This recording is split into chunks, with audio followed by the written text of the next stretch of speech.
அன்பு நண்பர்களுக்கு இனிய வணக்கம். நண்பர்களே, நான் உங்கள் அன்பன் அபிராமி சீனிவாசன் பேசுகிறேன். துன்பமில்லாத ஒரு வாழ்வு அப்படிங்கிற ஒரு தொடரில் தொடர்ச்சியாக நம்ம பதிவுகளை போட்டுக்கிட்டு இருக்கோம். சென்ற பதிவில் சொல்லியிருந்தேன், நல்லவர்களுக்கு கஷ்டமும் தீயவர்கள் சுகமாக வாழ்கிறாங்க அப்படிங்கிற ஒரு தாட்டு நம்ம மனதுக்குள்ளே எல்லாருக்குமே இருக்குது. அப்படிங்கிற இந்த செய்தியை பற்றி இன்றைக்கி நம்ம கொஞ்சம் ஆய்வு செய்யலாம். ஒரு பள்ளி மாணவன் என்கிட்ட ஒரு சந்தேகத்தை கேட்டான். என்ன கேட்டாருன்னா, நான் நேர்மையாக இருந்தேன், அதனால் ஃபெயில் மார்க் எடுத்துட்டேன் அப்படின்னாப்புல. எப்படிப்பா நேர்மையாக இருந்தேன் அப்படின்னு கேட்டேன். அதாவது நான் பரீட்சை எழுதும்போது என்னுடைய பக்கத்தில் இருக்க மாணவர்கள்லாம் பார்த்து எழுதுனாங்க, பிட் அடித்தாங்க, பேப்பர் மாற்றிக்கிட்டாங்க. ஆனால் நான் அதெல்லாம் செய்யாமல் நேர்மையாக எனக்கு தெரிஞ்சதை எழுதிட்டு வந்தேன். நான் ஃபெயில் மார்க் எடுத்துட்டேன். என்னுடைய நேர்மைக்கு கிடைத்த பரிசு இதுதானா? அப்போ அவங்களுக்கெல்லாம் மார்க்கு கூட கிடைக்குது. தப்பு பண்ணுறாங்க, ஆனால் மார்க் நல்லா வாங்குறாங்க. நான் நேர்மையாக இருந்து தோற்று போயிட்டேனே அப்படின்னு அந்த மாணவன் என்கிட்ட சந்தேகம் கேட்குறார். இன்றைக்கு நம்ம முக்கால்வாசி பேரோட மைண்ட் செட் இப்படி தான் இருக்குது. எப்படின்னா, நான் நேர்மையாக இருக்கேன் அப்படின்னு நம்ம நினச்சிக்கிட்டு இருக்கோம். நேர்மையாக இருக்கோம் அப்படிங்கிறதுக்கு என்ன அர்த்தம்? மகாத்மா காந்தி சொல்லுவார், நேர்மை அப்படிங்கிறது இரண்டு பக்கமும் கூர்மையுடைய ஒரு ஆயுதம். அதை கையில் பிடிச்சிருக்கும் போது ரொம்ப கவனமாக இருக்கணும். இப்போ இந்த பள்ளி மாணவனுடைய கேள்வியில் பாருங்கள், நான் நேர்மையாக இருந்தேன்னு சொல்கிறாப்புல. ஒரு பள்ளி மாணவனுடைய நேர்மை எதில் இருக்கணும்? பார்த்து எழுதாமல் இருக்காரு, பிட் அடிக்காமல் இருக்காரு, அது நேர்மை தான், இல்லைன்னு நான் சொல்லலை. அதே நேரத்தில் அந்த பள்ளி மாணவனுக்குடைய கடமை என்ன? முறையாக படிக்கணும், படிப்பு செம்மையாக படிக்கணும், தரவாக படிக்கணும். அந்த நேர்மையை அவருடைய படிப்பில் காட்டணும். அங்கே தான் இருக்குது நேர்மை. படிக்கிற நேரம்லாம் நான் ஒழுங்காக படிக்காமல் இருந்துவிட்டு நான் பரீட்சையிலேயே நான் பார்த்து எழுத மாட்டேன், நேர்மையாக இருக்கேன் அப்படின்னு சொல்கிறதுல என்ன அர்த்தம் இருக்குது? அப்போ ஒருவருடைய நேர்மை என்பது அவருடைய உழைப்பில் அவருக்கு என்ன கேரக்டர் இருக்குது, என்ன கெரியர் அவர் வச்சுருக்காரு, அவருக்கு என்ன கடமை சொல்லப்பட்டிருக்கு, அந்த கடமையை சரியான முறையில் செய்கிறது தான் நேர்மை. ஒரு ஊழியராக இருந்தாருன்னா அவருடைய வேலையை கரெக்டாக செய்யணும். ஒரு அதிகாரியாக இருந்தாருன்னா அவருடைய வேலையை கரெக்டாக செய்யணும். அந்த வகையில் பார்க்கும்போது இந்த பள்ளி மாணவனுக்கு என்ன கடமை?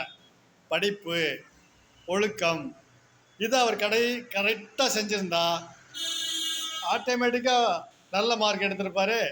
பார்த்து எழுதணும்னு அவசியம் இல்லையே. அப்போ தன்னுடைய கடமையில் நேர்மையாக இல்லாமல் பரீட்சை ஹாலில் போய் நேர்மையாக இருந்தேன்னு சொல்கிறதுல எந்த வித பிரயோஜனமும் கிடையாது. அப்போ பாருங்கள், நேர்மை அப்படிங்கிறது நம்முடைய கடமையில் நம்ம நேர்மையாக இருக்கிறது தான் முதன்மையான நேர்மை. அந்த கடமையில் நம்ம நேர்மையாக இருந்துட்டாலே அடுத்தடுத்து நமக்கு அடுத்த ஸ்டெப்பு நல்லபடியாக வந்துடும். அங்கே ஒரு பழமொழி சொல்லுவாங்க, உழுகிற நேரத்தில் ஊருக்கு போயிட்டா அறுக்கிற நேரத்துக்கு ஆள் தேவையில்லை அப்படின்னு ஒரு பழமொழியே இருக்குது. விவசாயம் பண்ணக்கூடிய ஒரு சூழ்நிலையில் நம்ம விவசாயத்தை பார்க்காம உழுது போடாமல் நம்ம ஊர் பக்கம் வெளியூர் போயிட்டோம்னு வச்சிங்களேன், அப்புறம் அறுவடை பண்ணுற நேரத்தில் ஐயோ ஒன்றும் இல்லையேன்னு வருத்தப்படுறதுல என்ன இருக்குது? அப்போ நம்முடைய கடமையை அந்த காலத்தோடு செய்கிறதுல தான் நம்முடைய நேர்மை இருக்குது. ஒரு மாணவனுடைய நேர்மை படிப்பில் தான் இருக்குது. அதை புரிஞ்சுக்கணும். நான் பரீட்சையில் பார்த்து எழுதாமல் நேர்மையாக இருந்தேன்னு சொல்கிறதுல அர்த்தம் கிடையாது. நீ படிப்பை நேர்மையாக படிச்சிருந்தால் உன்னுடைய மதிப்பு நல்லா வந்திருக்கும். ஸோ இது மாதிரி ஒரு கருத்து.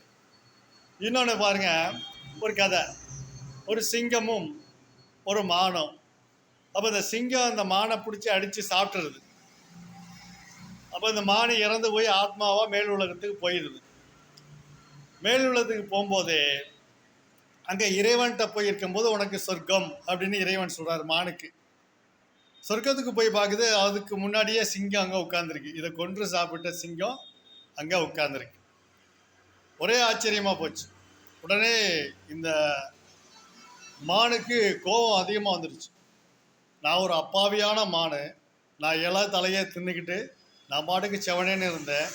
என்னையே வலுக்கட்டாயமாக அடித்து கொன்று இது சாப்பிட்டுருச்சு இந்த சிங்கம். ஆனால் இந்த சிங்கத்துக்கு எப்படி சொர்க்கத்தில் இடம் கொடுக்கலான்னு இறைவன்கிட்ட சண்டை போடுது. அப்ப இறைவன் சொல்றாரு, சிங்கம் இறைய சாப்பிட்டது தப்பு அப்படின்னு நினைக்கிறியா? சிங்கத்துக்கு இறை மான் தான். அது அதனுடைய தர்மத்தின்படி அது நடந்திருக்கு. உன்னுடைய ஆகாரமான இலைத்தலையோ புல்லையோ வந்து தின்னாதான் அது உனக்கு துரோகம் பண்ணுச்சுன்னு நம்ம சொல்ல முடியும். இந்த சிங்கத்துக்குள்ளே நான் வச்சிருக்க சாஃப்ட்வேர் என்ன? மாமிசம் சாப்பிட்றது தான்.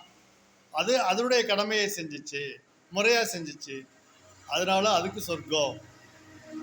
நீ இலைத்தலைகளை உண்ண வேண்டியவன் தான் அப்படிங்கிறது உனக்குள்ளே வச்சிருக்க நான் சாஃப்ட்வேர்.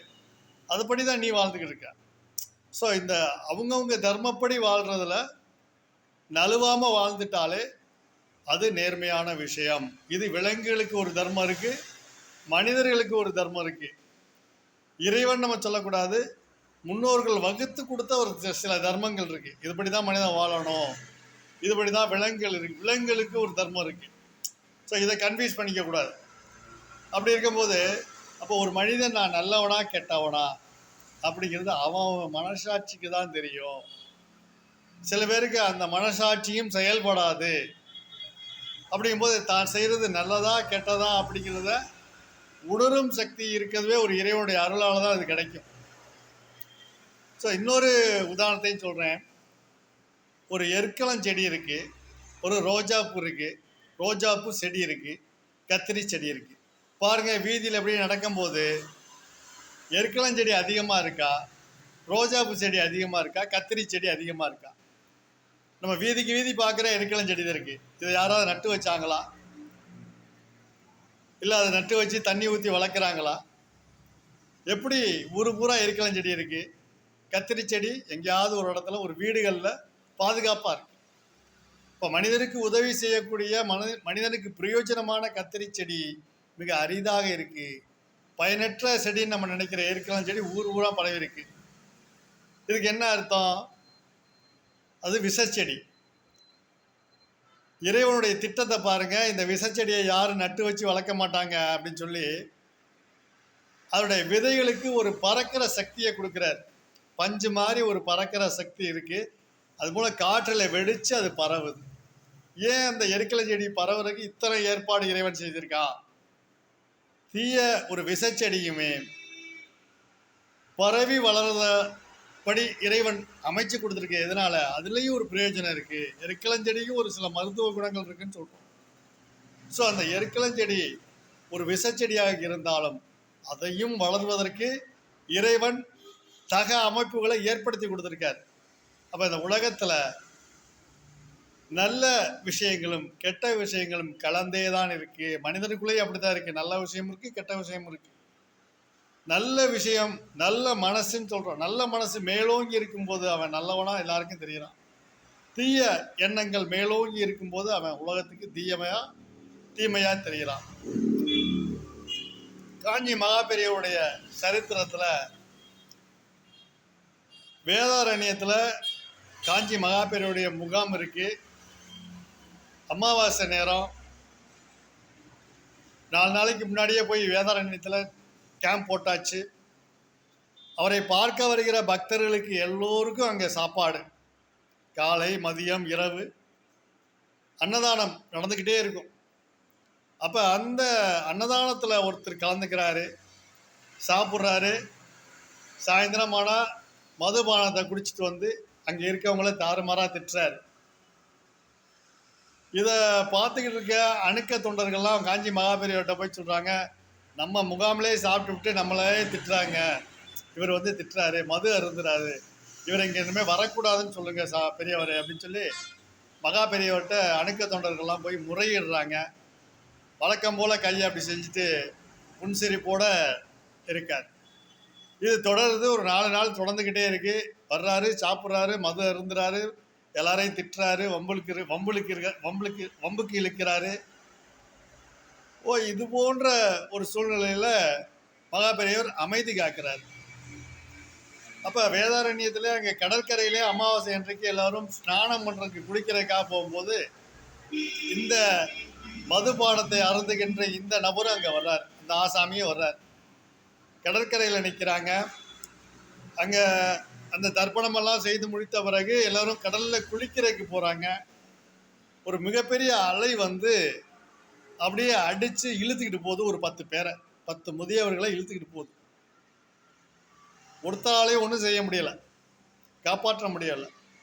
அப்போ இந்த மதுபானத்தை அருந்துகின்ற இந்த ஆசாமி கடலில் துணிஞ்சு குதிச்சு நீந்தி போய் 3 பேர் 4 பேராக பிடிச்சி இழுத்துக்கிட்டு வந்து கரையில் தள்ளி விடுறார், காப்பாற்றிடுறார். அந்த கடல் அலை அடித்து சென்ற அத்தனை பேரையுமே இவர் மீட்டு கொண்டு வந்து கரையில் சேர்த்துறார்.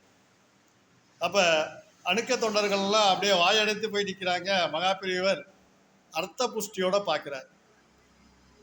எதுக்கு இந்த ஆசாமி இங்கே நான் தங்க வச்சேன்னு இப்போ புரியுதா அப்படின்னு சொல்லாமல் சொல்கிறார். அப்போ எல்லோருடைய பார்வைக்கும் தீமையாக தெரிந்த ஒருவருக்குள்ளும் ஒரு நல்ல மனம் இருக்குது, அவரால் இந்த உலகத்துக்கு ஒரு நன்மை இருக்குது அப்படின்னு இறைவனுடைய சித்தாந்தம். இதனால தான் உலகத்தில் நல்லவரும் கெட்டவரும் விஷச்செடியும் நல்ல செடியும் கலந்து இந்த உலகத்தில் வளர்ந்துக்கிட்டு தான் இருக்குது. எல்லாம் வளருது, எல்லோரும் வாழலாம் இந்த உலகத்தில். இறைவனுடைய சித்தாந்தம் அதுதான். நம்ம பார்த்து நடந்துக்கணும். அவர்கள் நல்லவனாக இருந்தாலும் கெட்டவனாக இருந்தாலும் நம்முடைய பழக்கத்தில், நம்முடைய அணுகுமுறையில் கெட்டவனும் நமக்கு நன்மை செய்வான் அப்படிங்கிறத சூட்சுமத்தை புரிஞ்சுக்கிட்டு இந்த உலகத்தில் நம்ம வாழ பழகணும்.